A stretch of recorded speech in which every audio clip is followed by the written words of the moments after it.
Subscribe now and press the bell icon. Never miss an update.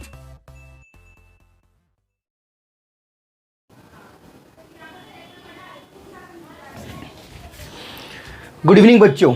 तो इससे पहले की जो प्रीवियस क्लास थी उसमें हमने सीएफटी के बारे में स्टडी करी थी। सीएफटी की परिभाषा के बारे में डिस्कस किया था और अपन ने अष्टफल के संकुलों और चतुष्फल के संकुलों के लिए क्रिस्टल क्षेत्र विपाटन ऊर्जा का डायग्राम बना लिया था। बच्चों आज की जो क्लास है इस क्लास में हम स्टडी करने वाले हैं सीएफटी के अनुप्रयोग। सीएफटी के अपन अनुप्रयोग के बारे में डिस्कस करने वाले हैं। अगर अपन अनुप्रयोग की बात करें जैसे नंबर 1 तो सीएफटी की सहायता से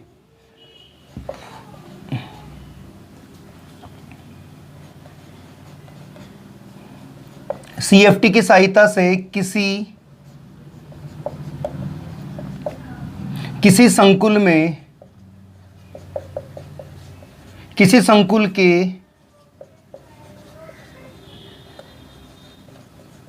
चुंबकीय गुणों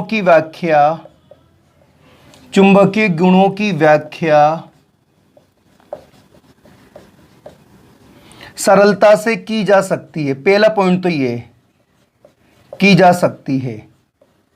साथ में अपन क्या कर सकते हैं, संकुलों के रंग की व्याख्या भी कर सकते हैं। अगर अपन चुंबकीय गुणों की बात करें, देखो जैसे अगर अपन यहां पर चुंबकीय गुणों की बात करते हैं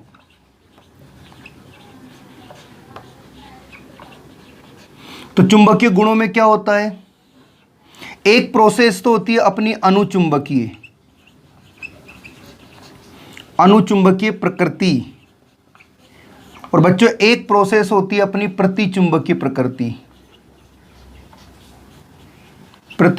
प्रकृति। चलो अनुचुंबकीय प्रकृति में क्या होता है, अनुचुंबकीय प्रकृति में क्या होता है, अयुग्मित इलेक्ट्रॉन उपस्थित होने पर वह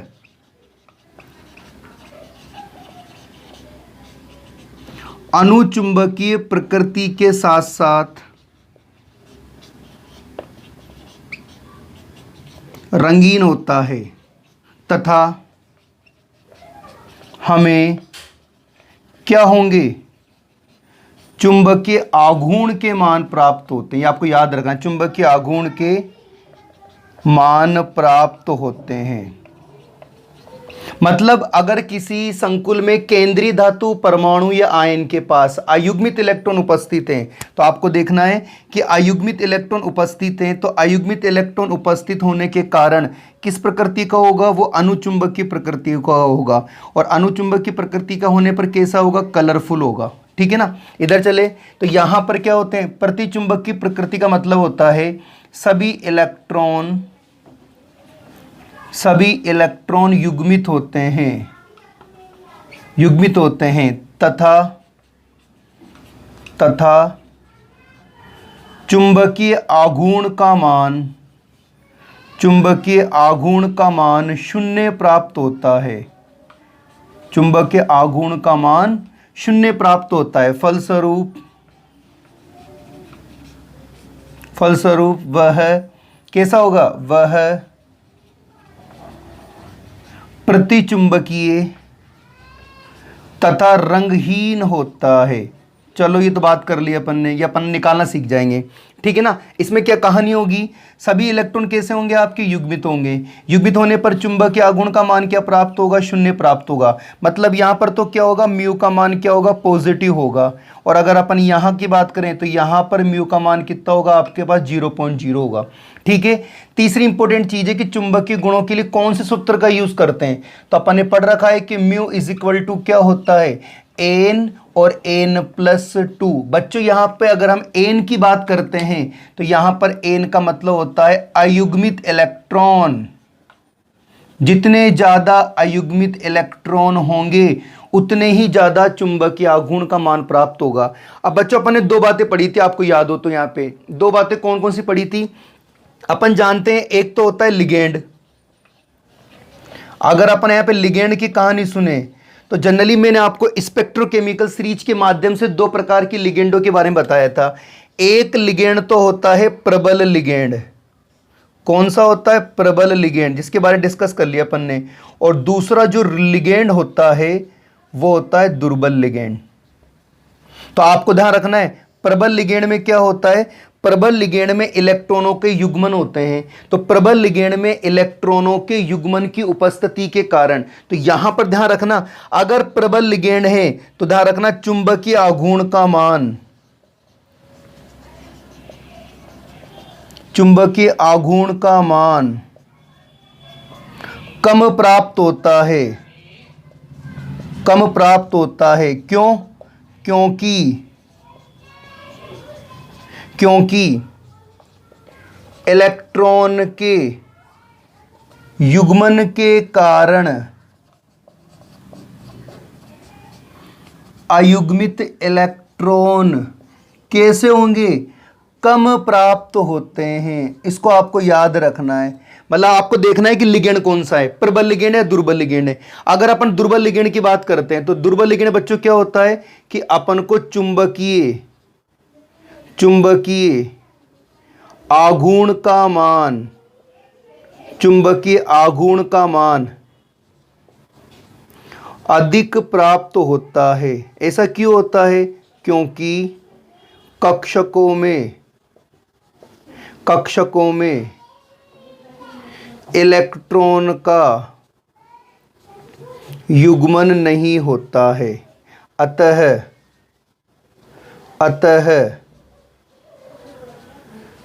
अयुग्मित इलेक्ट्रॉन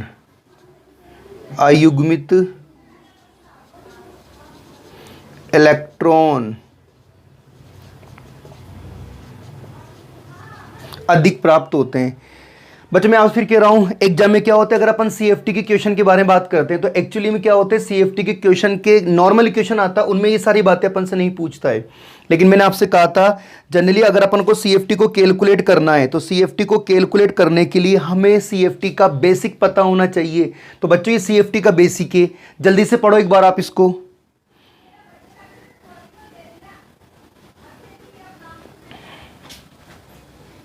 चले आगे। ये बेटा पहला अनुप्रयोग था। अगर अपन दूसरे अनुप्रयोग की बात करते हैं तो देखो दूसरा अनुप्रयोग क्या होगा, मैं निकाल रहा हूं अष्टफल के संकुलों में ना। तो अष्टफल के संकुलों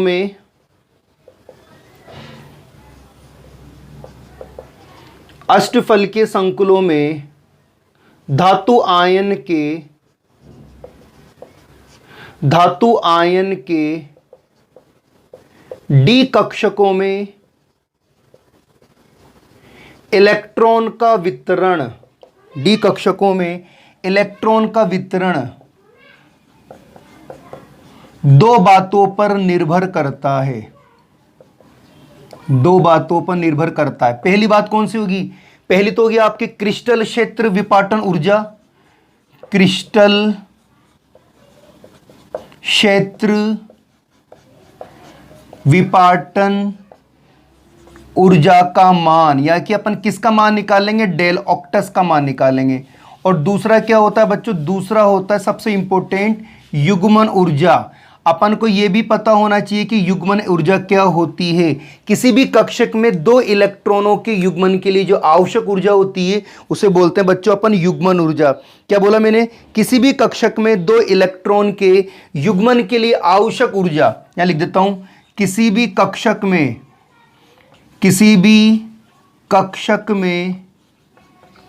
दो इलेक्ट्रॉन के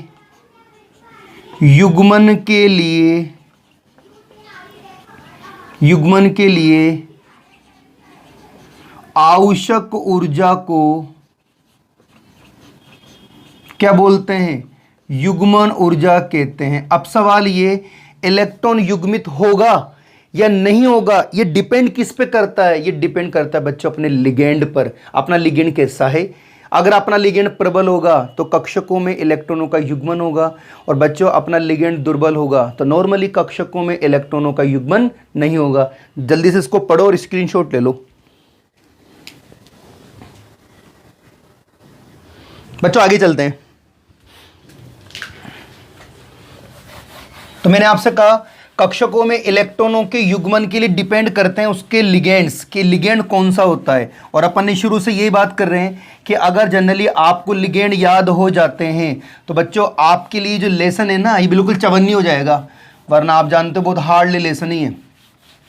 अब बच्चों मैं यहाँ पे एक डायग्राम बना रहा हूँ, उस डायग्राम के अकॉर्डिंग अपन सारे क्वेश्चन कैलकुलेट करने वाले हैं।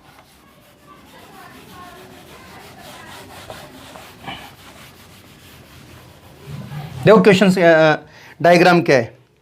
यहां पर मैं डी ऑर्बिटल्स बना रहा हूं 1 2 3 4 और 5, ये आपके डी ऑर्बिटल्स है। ये आपके डी ऑर्बिटल है। अपन ये भी जानते हैं कि डी ऑर्बिटल कौन कौन से हैं। ये तो डी एक्स वाई है, ये डी वाई जेड है, ये डी एक्स जेड है, D X square Y square है और डी जेड स्क्वायर है। अपन ने ये पढ़ लिया है कि डी कक्षकों में क्रिस्टल क्षेत्र विपाटन कैसा होता है। तो यहाँ पर तो मैं ऐसे बना रहा हूँ डायग्राम। देखो यहाँ पर तो मैंने क्या करा, ये तो हो गया अपना EG और नीचे हो जाएगा T2G। तो अपन ने डिस्कस कर ही रखा है, अगर EG क्षेत्र क्या ऊपर होता है और T2G क्षेत्र नीचे होता है तो जनरली अपन किसके बारे में डिस्कस कर रहे हैं, अपन बात कर रहे हैं डेल ऑक्टस के बारे में, यानी कि अष्टफल के संकुलों के लिए। ये अपन ने पढ़ ही रखा है। अब बच्चों इस जगह पर देखो आप, है ना, और अगर अपन इस तरफ की बात करते हैं और इस तरफ पर मैंने क्या करा, गैप जो है ना वो थोड़ा ज़्यादा कर दिया। देखो आप, तो ये तो हो जाएगा अपना EG ऑर्बिटल्स और यहाँ पर हो जाएंगे अपने T2G ऑर्बिटल्स। ये T2G ऑर्बिटल्स हो गया, ये तो हो गया आपका EG और ये हो गया आपका T2G। तो यहाँ पर अगर अपन देखें दोनों तरफ की बात करते हैं तो दोनों तरफ में क्या चीज़ कॉमन है।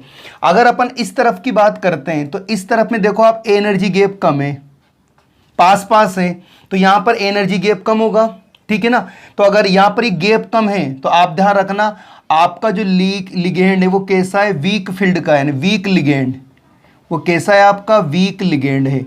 और अगर ये दोनों ज़्यादा होते हैं, ये गैप ज़्यादा होता है तो लिगेंड कैसा होता है, स्ट्रॉन्ग। ये आपको याद रखना है, ठीक है ना।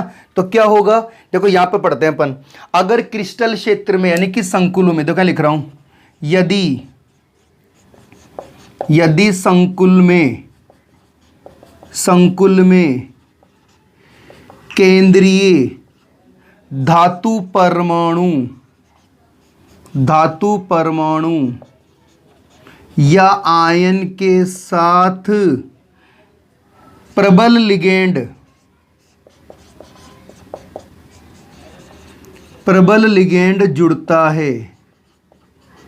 जुड़ता है तो अपन जानते हैं अगर प्रबल लिगेंड जुड़ेगा तो नंबर 1 बात क्या होगी, नंबर 1 बात क्रिस्टल क्षेत्र विपाटन ऊर्जा का मान ज्यादा होगा, किससे, युग्मन ऊर्जा से। आप P भी लिख सकते हो और पाई भी लिख सकते हो, ठीक है ना। आप P भी लिख सकते हो और अगर अपन चाहें तो इसको ऐसे लिख सकते हैं डेल ऑक्टस ग्रेटर देन पाई, दोनों का सिंबल एक ही होता है।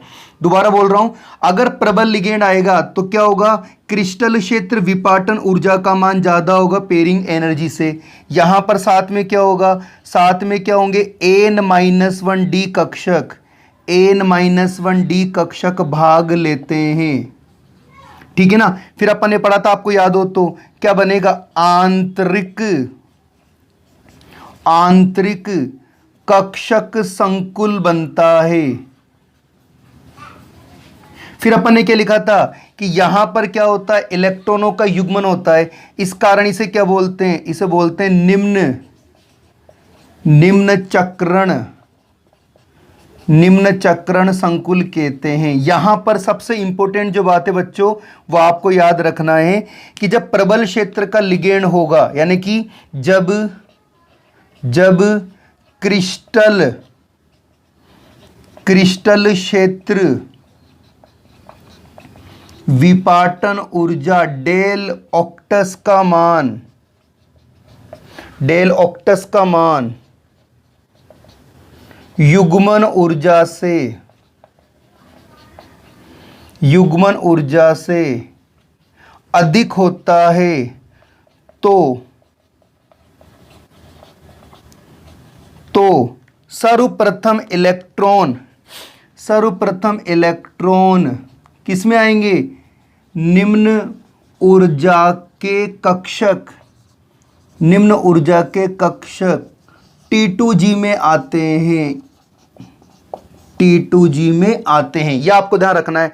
और यहीं पर क्या होती है, इलेक्ट्रॉनों का युग्मन होता है। चलो अपन इस तरफ की बात कर लेते हैं कि इस तरफ क्या होता है। तो देखो आप, गलती से अपन को याद तो एक ही करना है, कौन सा, प्रबल लिगेंड के बारे में। गलती से ये कहानी आ जाती है तो यहां पर क्या होगा, यहां पर होगा संकुल में अगर केंद्रीय धातु परमाणु से, तो अपन लिख सकते हैं यदि संकुल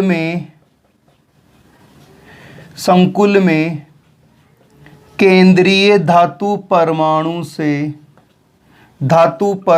से दुर्बल लिगेंड जुड़ता है।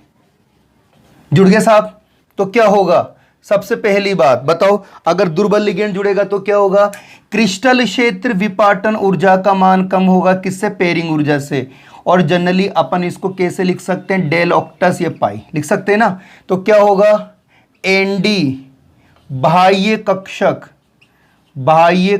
भाग लेते हैं, ये मैंने पहले करवा दिया आपको, भाग लेते हैं। साथ में अब क्या होगा, इसका उल्टा कर दो, क्या बनेगा, उच्च चक्रण संकुल बनेगा, उच्च चक्रण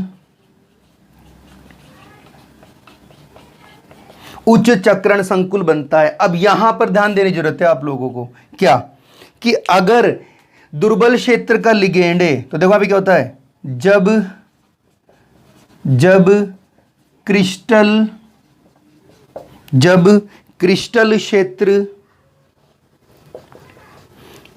क्षेत्र विपाटन ऊर्जा का मान युग्मन ऊर्जा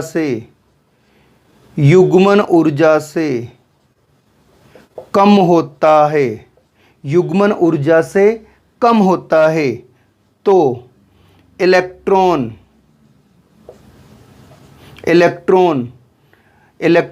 T2G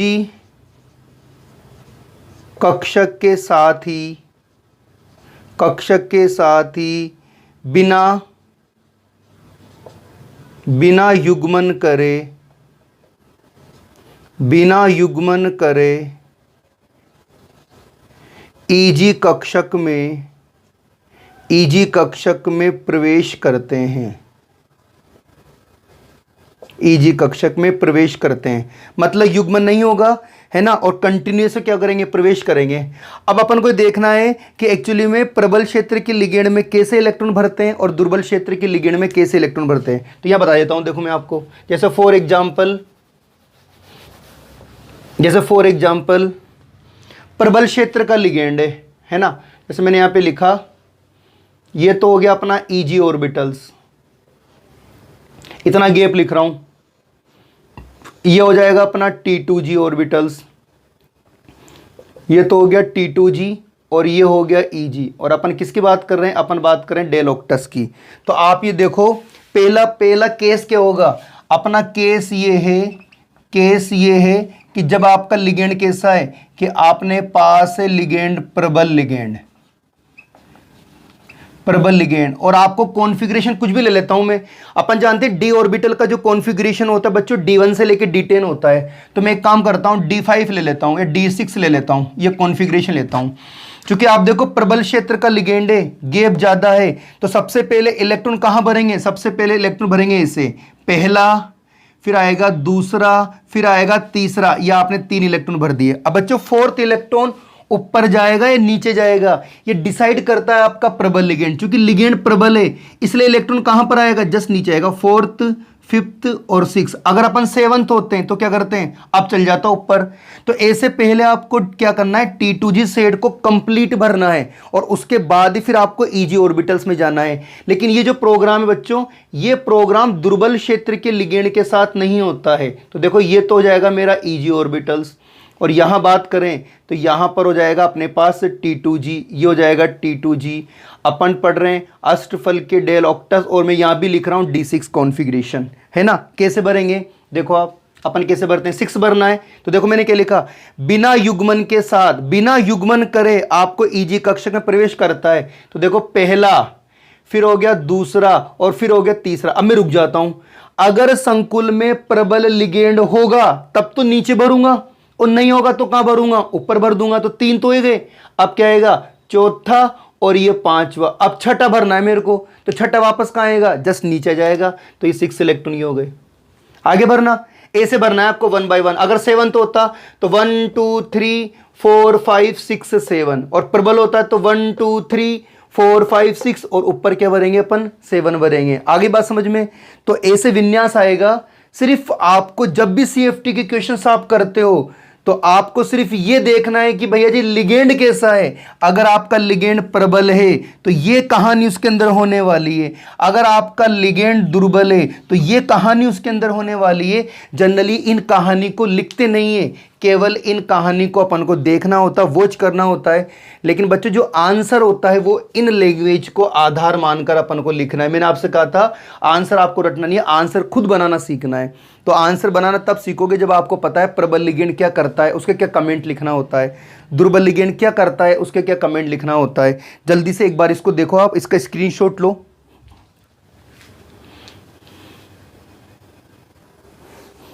तो बच्चों मेरे ख्याल से बात समझ में आ गई होगी। अब पता है सारी चीजें अपन को समझ में कब आएगी, ये सीएफटी का पूरा बेसिक खत्म हो गया। तो बच्चों ये सारी चीजें अपन को समझ में जब आएगी जब अपन सीएफटी के क्वेश्चंस करते हैं। अब मैं आपको कम से कम 10 क्वेश्चंस कराता हूं सीएफटी के, कि एक्चुअली में सीएफटी के क्वेश्चंस कैसे आते हैं, चुंबकीय आघूर्ण की गणना कैसे करते हैं, रंग की व्याख्या कैसे करते हैं, उसके बारे में डिस्कस करते हैं अपन। आई होप आप रेगुलर स्टडी कर रहे होंगे। बच्चों अगर वीडियो आपका अच्छा लगता है तो उसे आप लाइक करा करो, और कम से कम जो बच्चे कम से कम इनको शेयर भी कर दिया करो, ठीक है ना।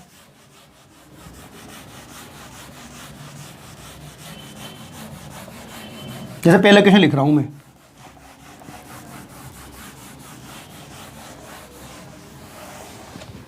देखो क्वेश्चन नंबर 1 है। क्वेश्चन 1 है AFeCN का होल 6 माइनस का 3 माइनस का 4 है ना, कॉम्प्लेक्स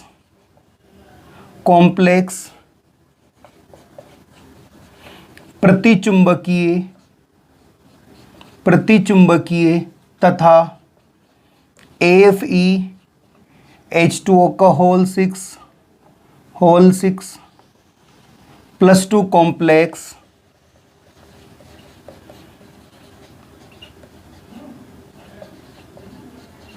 अनुचुंबकीय होता है। ये क्वेश्चन है ना। अब बच्चों क्वेश्चन का पैटर्न देख लो, इस कैटेगरी क्वेश्चन आते हैं। पूरी कहानी किसकी है, पूरी कहानी अपने संकुल की है। अब सबसे पहले अपन संकुल की स्टडी करते हैं। यहां पर 2 प्रकार के आपको संकुल मिला है।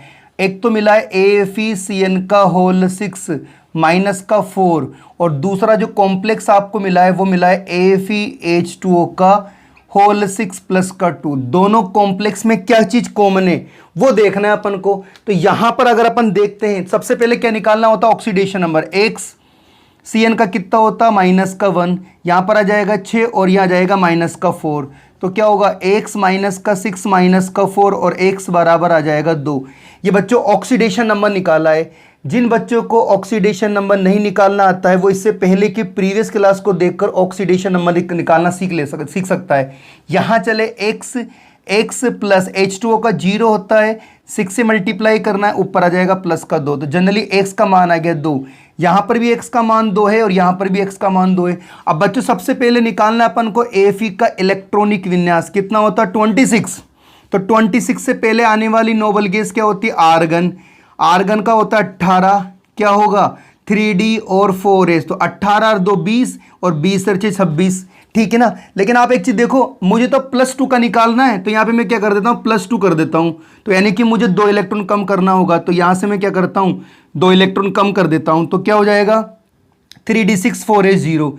यही कॉन्फ़िगरेशन इधर होगा अगर अपन यहाँ पे दोनों का कंपैरिजन करते हैं। तो बच्चों अगर अपन दोनों का कंपैरिजन करेंगे तो सेम कॉन्फ़िगरेशन ऐसे होगा। कैसे, देखो Fe एटॉमिक नंबर 26 से पहले आने वाली नोबल गैस ऑर्गन होता है Ar, कॉन्फ़िगरेशन 3d 4s होगा। तो 18 और 2 20, 18 2 20 और 6 26। लेकिन बच्चों मुझे क्या करना है, क्योंकि ऑक्सीडेशन नंबर आता है तो अपन ने पढ़ा था कोई भी जो धातु या धातु आयन होती है वो अपने ऑक्सीडेशन नंबर के अकॉर्डिंग इलेक्ट्रॉन डोनेट करती है। तो यहां से लास्ट में से अपन ने इलेक्ट्रॉन निकाल लिया, यानी कि कॉन्फ़िगरेशन क्या भरना है अपन को, 3d6 बनना है। अब आप एक चीज बताओ, FeCN6 में जो आपका लिगेंड है, पूरी कहानी लिगेंड की, कौन सा है, प्रबल क्षेत्र का लिगेंड। और अपन ने पढ़ रखा है क्या, जब प्रबल क्षेत्र का लिगेंड होगा तो ये जो आपको दिख रहा है डिफरेंस जो होगा वो क्या होगा, ज़्यादा होगा। देखो मैंने कितना डिफरेंस लिया है ना। अब बताओ इलेक्ट्रॉनों को यहाँ से यहाँ तक जाने में बहुत दिक्कत आने वाली है। अपन पढ़ रहे हैं डेल ऑक्टस की कहानी, ठीक है ना। और अपना कॉन्फ़िगरेशन क्या है, D6, बोले तो 3d6। ये कौन सा सेट है बच्चों, ये है T2g सेट ऑर्बिटल। और यहाँ पर चले तो ये बच्चों EG सेट ऑर्बिटल। आपको D6 बनना है, क्योंकि आपका लिगेंड कैसा है, अपन जानते हैं साइनाइड यानी कि CN- होता है एक प्रबल लिगेंड। और प्रबल लिगेंड जब होता है तो हमेशा याद रखना क्या होता है, क्रिस्टल क्षेत्र विपाटन ऊर्जा का मान ज़्यादा होता है पेयरिंग एनर्जी से।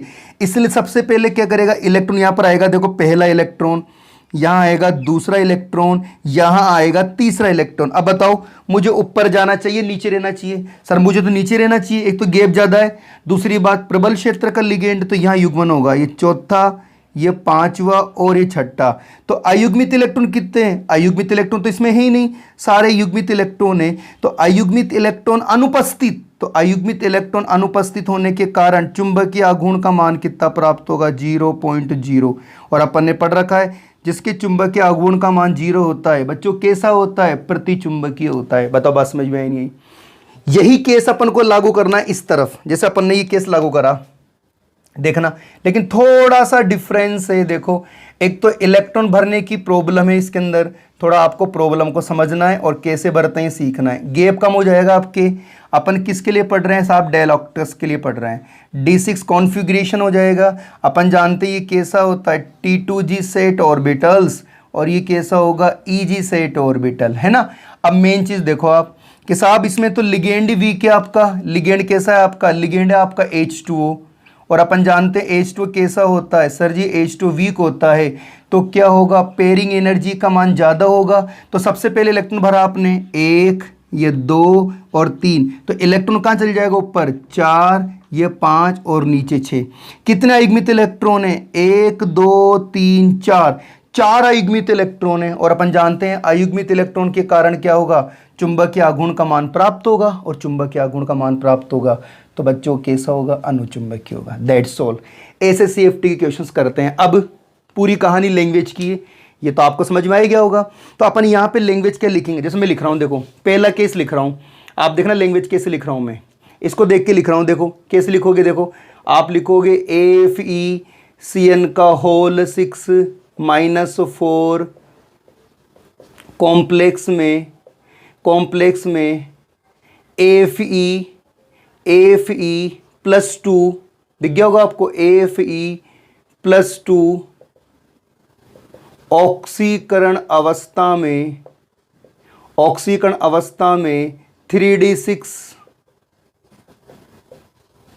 3d6 क्या करेगा, इलेक्ट्रॉनिक विन्यास रखता है। 3d6 इलेक्ट्रॉनिक विन्यास रखता है, ठीक है। आगे साहब, आगे क्या करा अपन ने, तो आगे देखो, अतः प्रबल लिगेंड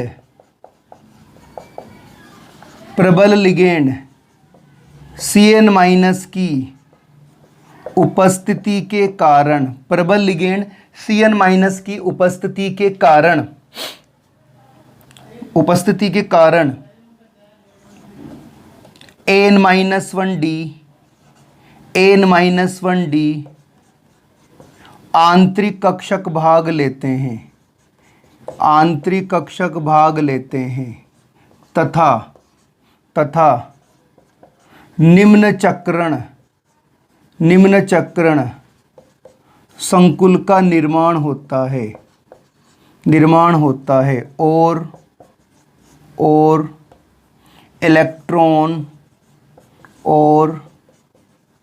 इलेक्ट्रॉन का युग्मन T2g, इलेक्ट्रॉन का युग्मन निम्न ऊर्जा कक्षक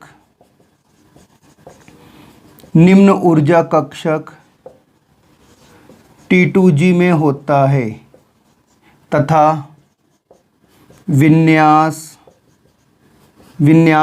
कैसा मिलेगा? देखो इधर निकालते विन्यास, एक तो T2G है और एक EG है, तो T2G में तो 6 हो जाएंगे, EG में 0 हो जाएगा, तो विन्यास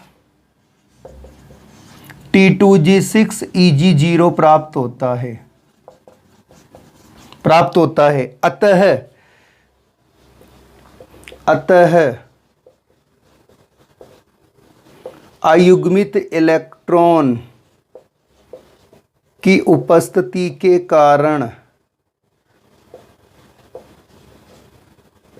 चुंबकीय आघूर्ण का मान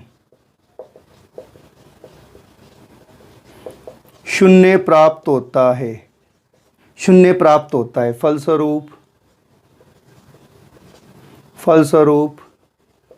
यह प्रतिचुंबकीय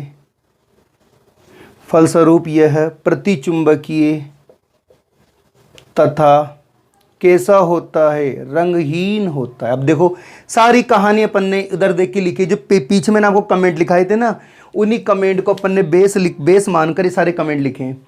हो सकता है अब ऐसे कैसे कमेंट अपन को कहाँ लिखना है, अपन को लिखना है इसके लिए, तो अपन क्या लिख सकते हैं? अपन लिख सकते हैं शॉर्टकट में लिख सकते हैं। अब तो देखो AFeH2O का 6+2 कॉम्प्लेक्स में Fe+2 ऑक्सीकरण अवस्था में बताओ 3D6 विन्यास रखता है। सही है बात? अब बताओ क्या होगा? अब 3D6 विन्यास रखता है, अतः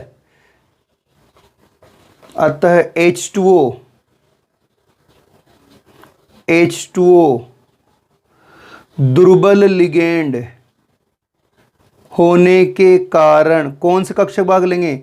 ND बाह्य कक्षक भाग लेते हैं। सही है बात? ले ले साहब। अब क्या होता है? उच्च चक्रण संकुल बनता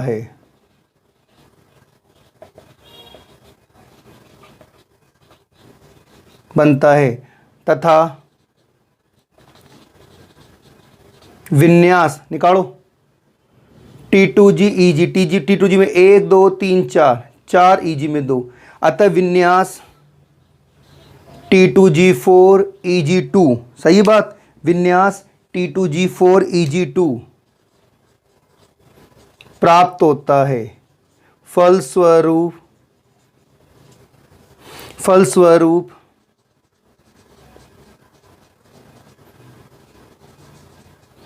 अयुग्मित इलेक्ट्रॉन कितने? 1 2 3 4। फलस्वरूप अयुग्मित इलेक्ट्रॉन की उपस्थिति के कारण चुंबकीय आघूर्ण के मान प्राप्त होते हैं। अतः यह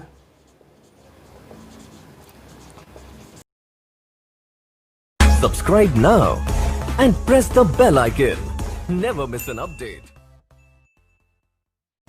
अनुचुंबकीय तथा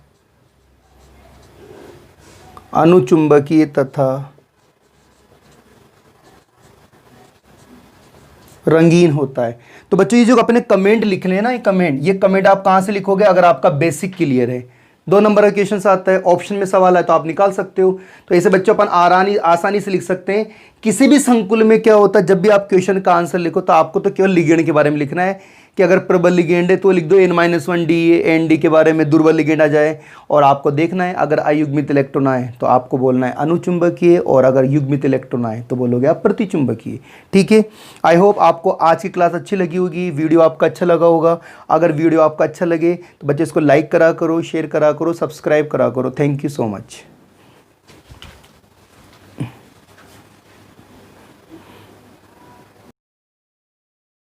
Subscribe now and press the bell icon. Never miss an update.